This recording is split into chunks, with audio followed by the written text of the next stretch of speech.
ভাইয়া নোয়াখালী বিভাগ নিয়ে টেনশনের কোনো কারণ নাই। আজ হোক কাল হোক 2 দিন পরে হোক আঙ্গ বৃহত্তর নোয়াখালী কিন্তু বিভাগ হইব।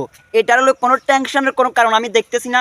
কারণ বৃহত্তর নোয়াখালী এই যে বিভাগ বাস্তবায়নের ফতে সেটা আমরা গোপনীয় সূত্র থেকে আমরা এখন খোঁজখবর নিতেছি। আমরা বৃহত্তর নোয়াখালী এখন কিন্তু রাজপথে আসি। কে নোয়াখালীর সাথে থাকলো, কে বিশ্ব রোড বন্ধ করে দিল, কে কী করলো, এটা এখন নোয়াখালী লাগুনের দেখার টাইম নাই। I don't care.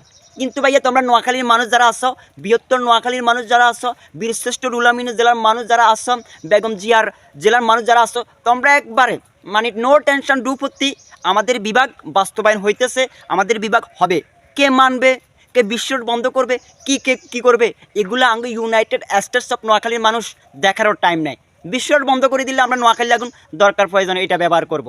সেটা আমরা নোয়াখালী লাগুনের দ্বারা সম্ভব। কী কিছু কথা বুঝছেন নি ভাইয়া? বিভাগ বাস্তবায়ন হইতেছে নোয়াখালী, এটা নিয়ে দুশ্চিন্তার, টেনশন, ডিপ্রেশনের কোনো চিন্তা নাই। আমি যে কথাগুলো বলতেছি অনেকে শুনলে হয়তো গালিগালাজও করতে পারে না, এগুলো আমাদের কাছে পর্যাপ্ত পরিমাণ ডকুমেন্ট আছে, প্রমাণ আছে। আঙ্গ নোয়াখালী বিভাগ বাস্তবায়নের ফতে চলতেছে।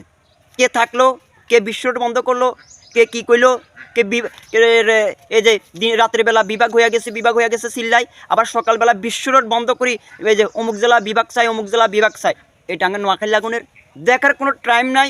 আপনারা যারা বিভাগ বাস্তবায়নের দাবিতে রাজপথে আছেন, আন্ন করে ভাইয়া নোয়াখালীর কবি ওয়াসিম মনির সংগ্রামী একটা সালাম জানাইয়ের। আপনারা রাজপথে থাকেন, আঙ্গ নোয়াখালী বিভাগ বাস্তবায়নের ফতে 1 দিন পর 2 দিন পর বিভাগ হলে নোয়াখালীরা বাসীর বিভাগ হবে, বিভাগ হলে নোয়াখালী বিভাগ হবে। Loud and clear. যুক্তিতে মুক্তি মিলে সে কথা মানো, না মানলে আস্ত করে সিপাই যায় আমারও। যুক্তিবিদ্যা মহাবিদ্যা, সুরিবিদ্যা ভয়ঙ্কর বিদ্যা, এই বিদ্যার শেষ কথায় 1 2 3 নোয়াখালীর ভাই ব্রাদার যারা আছেন ভিডিওটা শেয়ার দিন। সবাই ভালো থাকেন। আসসালামু আলাইকুম।